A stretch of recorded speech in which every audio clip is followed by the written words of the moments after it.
Hi, congratulations on your new RV. We're really excited for you. Please make sure before you're signing that you bring the following items with you. If you're a cash buyer, please make sure that you bring a cashier's check, no personal checks at time of signing, or you may bring actual cash. If you're a finance customer, please make sure that you bring proof of insurance listing your specific lien holder. If you need that information, please call us ahead of time. Also, make sure that you bring all valid driver's license of all persons that will be listed on the title. If you have a trade that you're trading in with us, please make sure that you bring your 10-day payoff as well as your title and all persons who will be listed on the title of that trade. Arrive 30 minutes early before your appointment time so we can properly inspect your unit, and also make sure that you have the fridge on and running prior to arrival. If you have any questions, please feel free to give us a call at 810-686-0710. Thanks so much. Have a great day. Hello, this is Mike at TradeWinds RV Center, here to congratulate you on your JAYFLIGHT 24 RBS travel trailer. I'm here to walk you around it, show you how to use a few things, get the best out of your camping experience. Let's start by talking about arriving at the campsite. A couple things to take into consideration when parking. On your campsite, I want you to leave plenty of room for that awning to come in and out. On your off campsite, beside your slide, which is kind of deep, so leave plenty of room for that. I also want you to think about where your power and water connections are going to be. Your power is going to plug in behind your slide and your off campsite, and your water is going to plug in all the way in the rear of the unit. At campsite, you'll plug in the city water connection on the back of your trailer. So park accordingly so you can utilize facilities at the campsite. Once you arrive and unhook our hitch, first thing we're going to do is level our unit. Your unit comes with a power tongue jack. Night docking light, should you arrive at night, simply extend to raise, extend to raise, retract to lower. Now if for some reason you lose power, need to get this up and down, you do have a hand crank that'll fit right underneath that rubber stopper. Get that on there and you can bring this up and down without power. Speaking of power, check your battery post now and then. Make sure those haven't wiggled loose going down the road. Once we got our unit level and stable, or level, we can go ahead and stabilize it. All four corners of the unit have these scissor stabilizing jacks with a hand crank with a 3/4 inch end. Now you can use an impact driver or a drill gun. I just recommend you slow down when you get to the bottom, because remember, our unit's already level. All we're trying to do at this point is stabilize it. I recommend some stabilizing jack pads. Get you some jack pads, put them on the floor, on the ground. Use your 10% off coupon, get a 4-pack of them. Those are going to protect the feet of your stabilizing jacks from dirt and debris and hot blacktop in summer. And better distribute the weight. Anyway, we're going to put them down and then run this down just until it's taut. Once you feel you got any resistance on this hand crank, we're stable. Run all 4 of those down. Once you got all 4 down, got our unit level and stable, we can hook up our power and water. Again, big long 30 amp cord plugs in here in this back corner. Got a pistol grip here, so it'll wiggle in here at about 11 o'clock, turn it to noon, and then go ahead and put your black washer on. That'll lock that on there. At the end of that 30 amp service, should you need to plug into a 110 at home or anywhere else, there's a 30 to 15 amp reducer that'll come in your convenience pack. Power hooked up, let's hook up our water. At campsites, we're going to hook up to city water connection. First and foremost, our water pressure regulator. This water pressure regulator is going to reduce water pressure 40 to 50 psi, protecting the lines in your unit. You don't know what the water pressure is at different campsites, so always use this. Hook that up, hook up your hose. Don't turn your hose on yet. Let's find your hot water heater. Over here on your campsite is going to be your hot water heater. Now all we're doing at this point is making sure our drain plug's back in. Get that capped off there real good. Once you got that capped off, then you can go ahead and turn that hose on.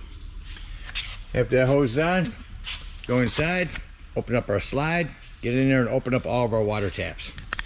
Get all the air out of the lines, get a nice steady flow of water. Then you can shut them off. Come outside here, lift up on this pressure release valve. If water comes out, you'll know your hot water heater is full, and then you can turn that on from indoors. Now let's say we're gonna go camping and we're not gonna use city water. We're gonna dry camping, or boondocking as they call it. In that case, we're gonna fill up our fresh water tank. It's gonna be just in front of your slide over here on your off campsite. No need for a water pressure regulator here. Simply gravity fill this. Two ways to tell it's full. One, there's an overflow valve right here, or two on the inside where you check the levels of your black and gray tanks. There's also a freshwater button. Keep an eye on this when you're filling it up. Once it is full, put your cap back on, and then whenever you want to utilize that water, you'll turn on your water pump. Don't turn on your water pump and hook the city water. That's already pressurized.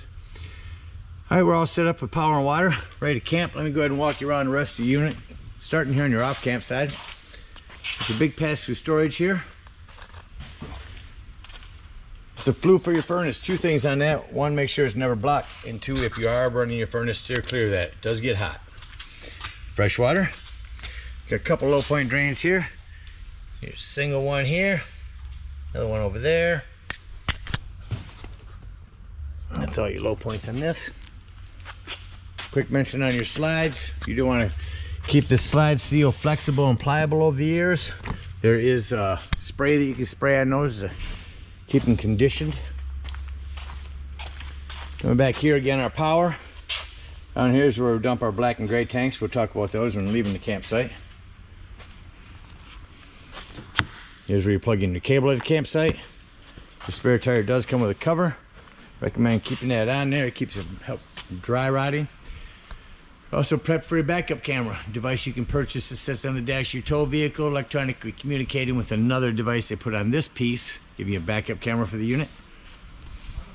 You got an outdoor shower, city water connection, black tank flush. We'll talk about that when leaving the campsite and dumping the black tanks. Got your ladder. Utilize it.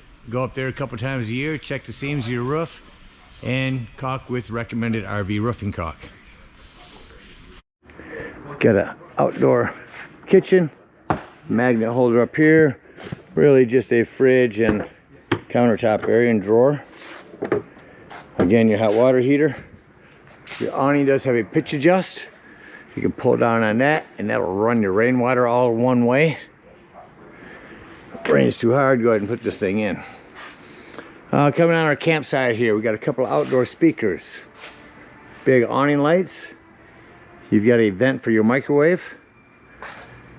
This is where you can snap your TV mount on. You got a TV mount that comes with this unit. Put it on the back of a little TV. You can snap it on there for your cable and 110 here. Continuing down our campsite. Our pass-through storage, there's the TV mount I mentioned. The propane does come with a cover. Is on a regulator. You can open them both or point it toward the tank you wish to be using. Lefty loosey to open. You also have a docking light up front.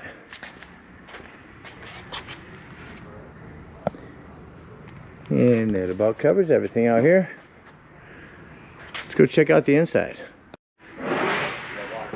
Alright, coming up beside the unit, first thing I always like to point out the fire extinguisher. Make sure that you and everyone that's camped with you knows the fire extinguisher is located by the entry doorway in case of emergency. As you come into the left up here is a little cabinet to open up. Up top, here's where we see your brand new battery. Here's where you check your black and gray tanks. Here's where you turn on your water pump if you're using that potable water. Here's where you turn on your water heater if hooked to gas, your water heater if hooked to electric. Lighting, your awning. Your awning, you're only going to want to run that out until you can see that black bar or brown bar and that flap falls down to 90 degrees. If you hold down on that button, that will continue to run itself out and start to run itself up backwards. So you don't want to do that, so watch your awning when you run it out. Make sure you don't run it out further than you need to. Below that's going to be my slide controls. We'll take that, run that back in when we're done here. I got a 110 right over here. Get our awning to come in. There's an awning light.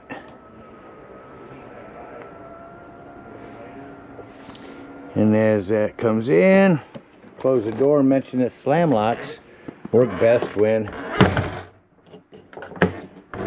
gently slammed. Alright, coming in immediately, I'm going to point out your 12 volt carbon monoxide propane detector. Reason I mentioned that's 12 volts, always running off your battery. Didn't see a battery disconnect on this unit, so if you are out dry camping or boondocking, if you're going to be gone for the day and you don't want this to run your battery down, disconnect one of your battery posts. We're in the kitchen, cutting board, drying rack, self-explanatory microwave. Try that working. Start and stop. Light and fan above your cooktop. This glass top makes an excellent backsplash. Flip that back, turn this to light, hit your spark, and that's on. Do you have a panel light down here I forgot about? Turn all these on, hit your spark, and that flames them up. Same thing on your oven now. No need to get in there to light a pilot light. Turn that to your flame, hit your spark. Once it lights, turn it to the desired temperature. You can take that panel light, rock it down for an oven light. Down below your oven, breaker box enthusiasts. Ton of 15s, a couple of 40s. Highly recommend having those with you when you go camping. Now the Norcold fridge, we'll go to the controls up top on that. Turn that on. So whatever is white is what we're controlling here. So for example, this is the freezer. This is the fridge. Freezer was at 5, fridge is at 3. You can change this up and down over here. And then lastly is your night mode. That's telling the fridge, hey, I'm not going to be opening and closing you as much. Save me some energy. And somehow it does save the energy. Coming into our bathroom, just want to mention you got 110 with GFCI reset. You also have some plumbing to maintain. It's almost all PEX nowadays. Just keep an eye on it. Make sure nothing's wiggled loose over time. And hand open power exhaust vent. Tub and shower, access to your drain lines are in there. On your unit for winterizing, your access to your hot water heater is going to be right inside here. That'll allow you to bypass that. And behind our bathroom door here is going to be a thermostat. Go ahead and turn your AC on. You hear that running?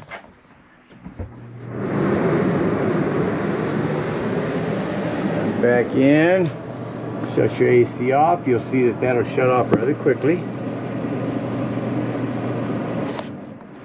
I'm going to turn your furnace on.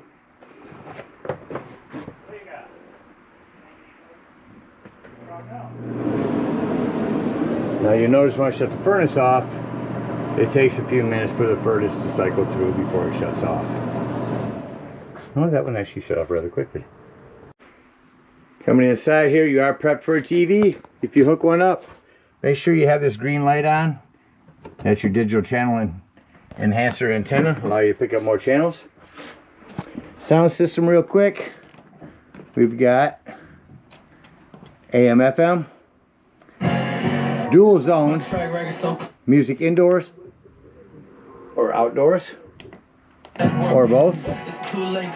Bluetooth, auxiliary, nice sound system. On your dinette, bring your table out, push this yellow button to the right, push that to the right. That will allow your table to jackknife down. Take that tabletop, put it on these support lips right here around the edge, put your flat cushions on top. That'll give you another sleeping quarters. Another sleeping quarter is this jackknife sofa. Lift up on the front to lay that down. Lift up on the front, pull up on the back at the same time. Now set it back up. In your bedroom, see this template here? That's where you're wired for solar. Keep that on there in case you or a future owner of this wants to get solar on this unit.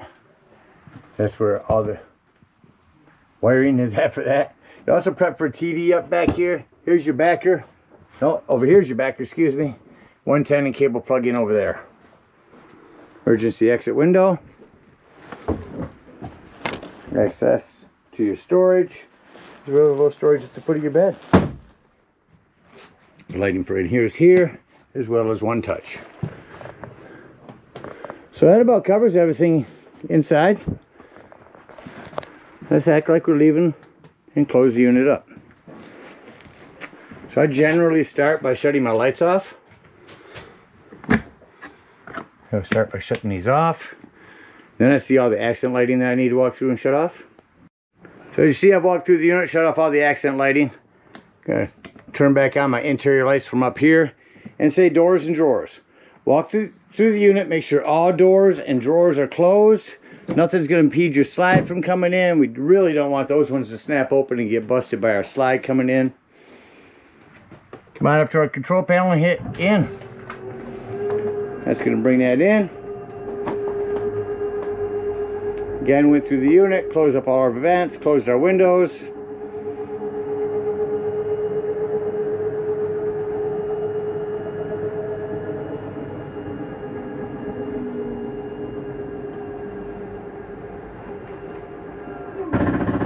I wanted you to hear that noise. You'll hear that going in or out. That's the slide mechanism saying I'm all the way in. Get your finger off the button. Shut off our light and exit the unit.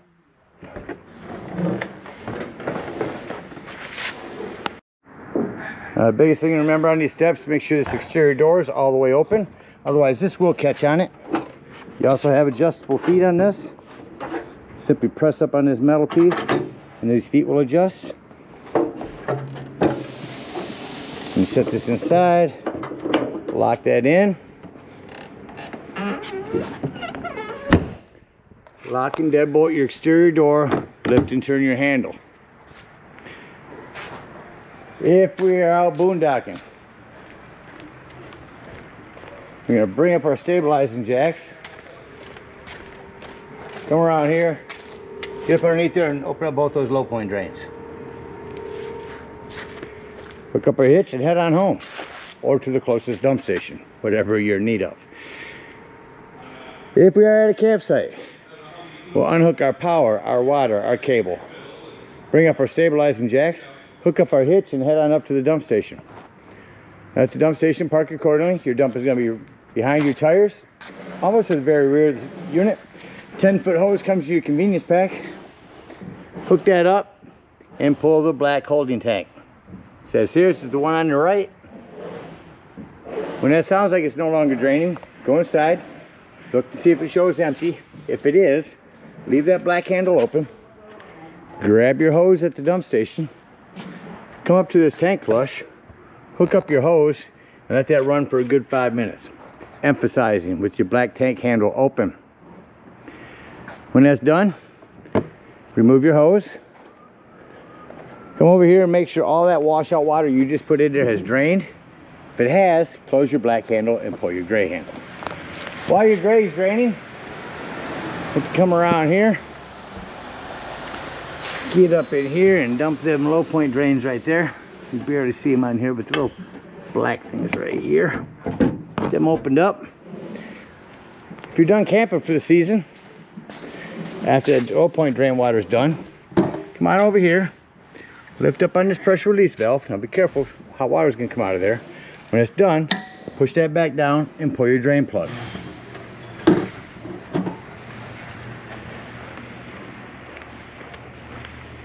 When your gray tank is done, come back around here, close that gray handle. Again, that's going to be cleaner waters, your sinks and your showers. They'll clean your sewage hose out for you. And you can conveniently and sanitarily store your sewage hose right there in your bumper. Again, we thank you guys so much for your purchase. Hope you enjoy this JAYFLIGHT for many years to come. Happy camping.